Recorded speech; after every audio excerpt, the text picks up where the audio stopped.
En el albor de un nuevo día retomamos la dinámica devocional de la hora silenciosa.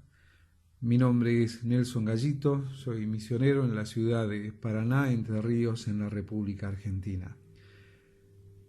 La porción en la que meditaremos en esta mañana la encontramos en el libro de Apocalipsis, en el capítulo 14, verso 14, y dice así la palabra de Dios.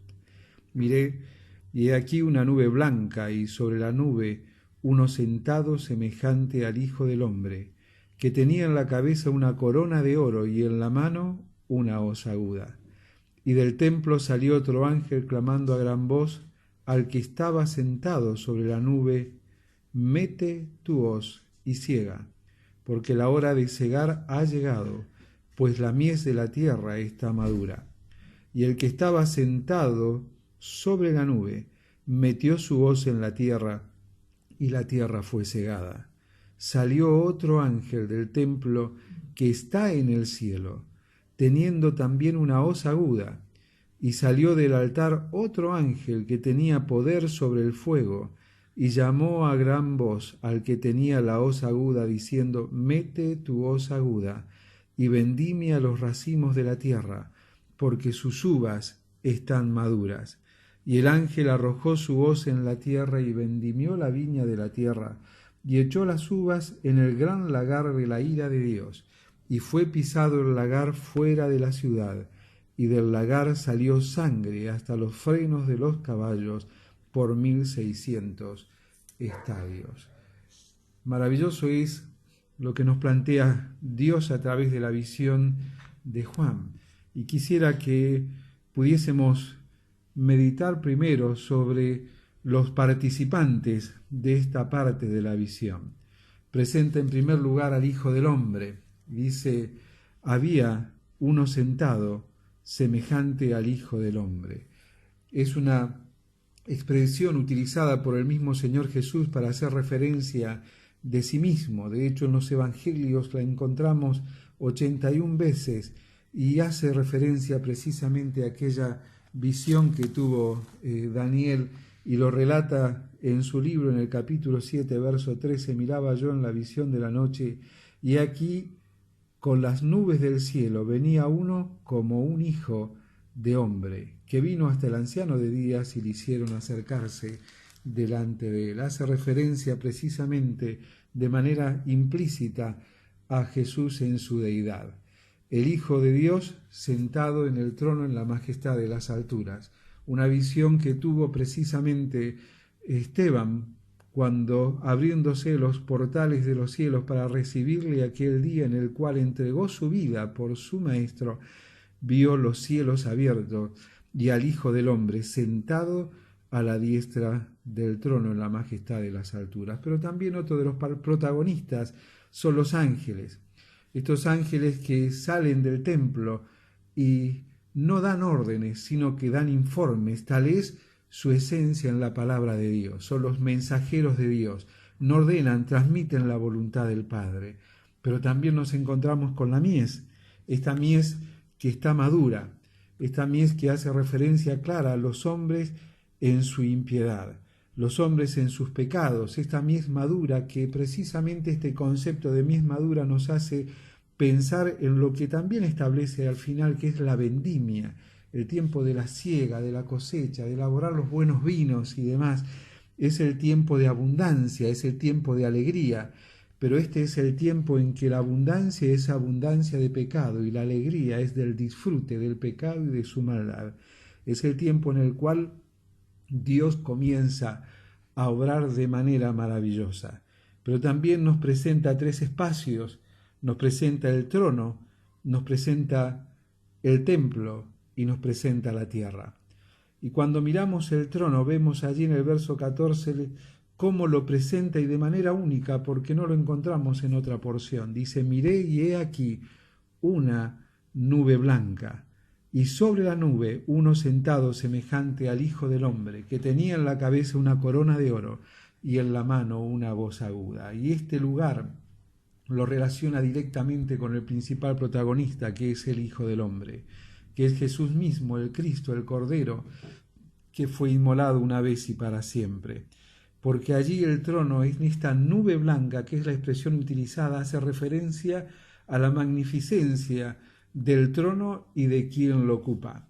El trono en sí mismo no es refulgente por su preparación como lo fue en los tiempos de Salomón, según lo relata allí el primer libro de Reyes, en el capítulo 10, este Salomón que hizo un trono esplendente, esplendoroso, de marfil con 2 leones tallados de una sola pieza, un trono que precisamente mostraba grandeza e infundía la realeza de quien lo ocupaba. Este trono en esta nube blanca es precisamente la grandeza no del trono en sí mismo, sino la grandeza de quien lo ocupa.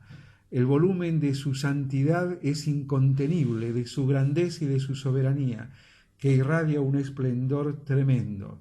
Un esplendor que, como dice en el libro de Job, aún contemplándole aquí a través de esta visión de Juan el Bautista, es leve el susurro que hemos oído de él.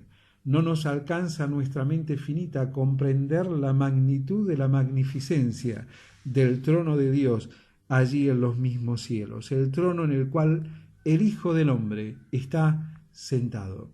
Pero esa expresión sentado no hace referencia a un descanso, hace referencia a una actitud expectante precisamente del Hijo del Hombre. Actitud expectante, ¿para qué? Para cumplir la voluntad del Padre. Y esto nos habla de la deidad en acción, en plenitud del Señor Jesucristo.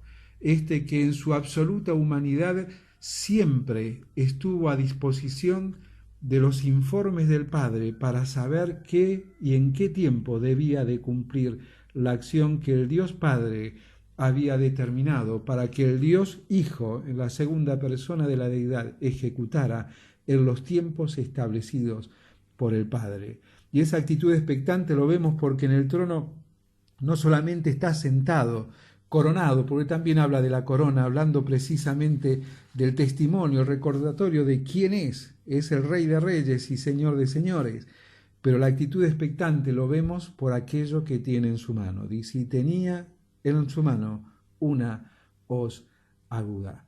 Si bien tenía una corona, hablando de quién es y de cómo Dios el Padre había delegado en él precisamente toda autoridad, poder y dominio, sino que en su mano no tenía un bastón de mando, no tenía un cetro para mostrar quién era de esplendente belleza, sino tenía en su mano una herramienta, porque estaba en actitud expectante para ejecutar aquello que él sabía que debía hacer, pero no conocía los tiempos, pues los tiempos solo los conoce el Padre y se los da a conocer inclusive al Hijo según su soberana voluntad, para que éste accione, como lo marca aquí, para el inicio de una nueva etapa en la tierra de su gobierno milenial.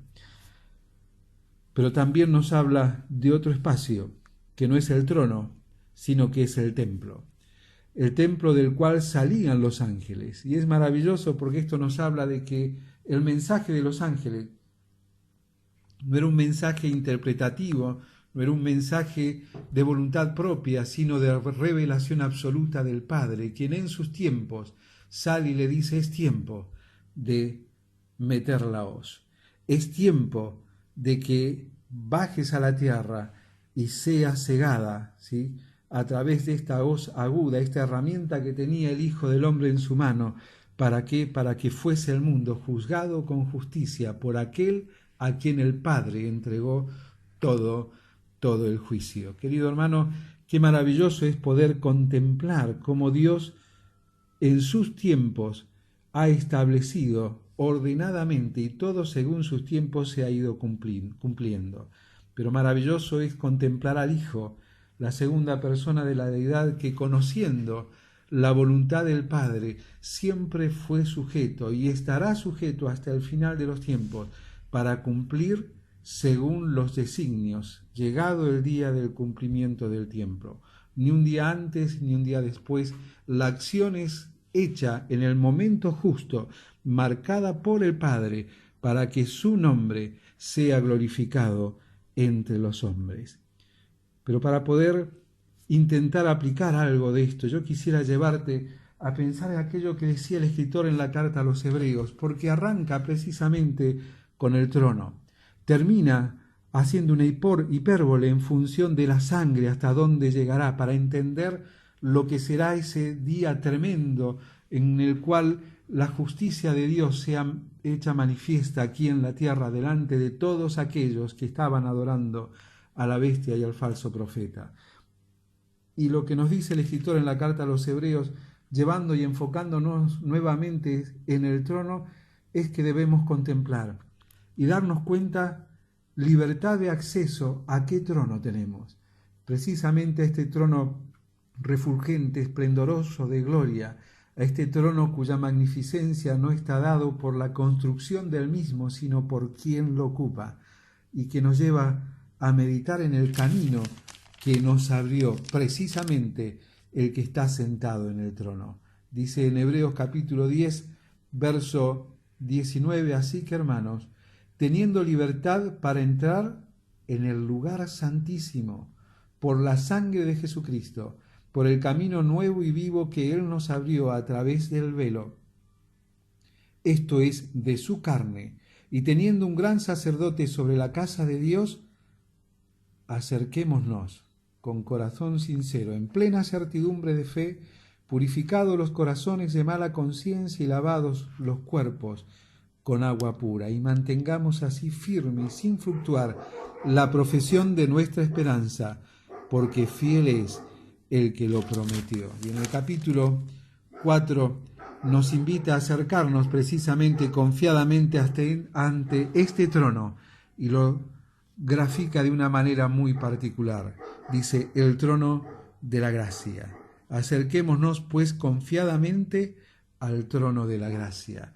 Esta gracia que forma parte del carácter inmanente de Dios y se manifiesta a través de la segunda persona de su deidad, a través de la obra hecha una sola vez y para siempre allí en la cruz del Calvario, para abrirnos a través de su carne, de este velo abierto, desgarrado en la cruz del Calvario, la entrada al lugar santísimo, a la misma presencia de Dios, para que al ejercitarnos en esta contemplación como lo tuvo Juan en el libro de Apocalipsis, porque al inicio de cada revelación él dice, miré y vi.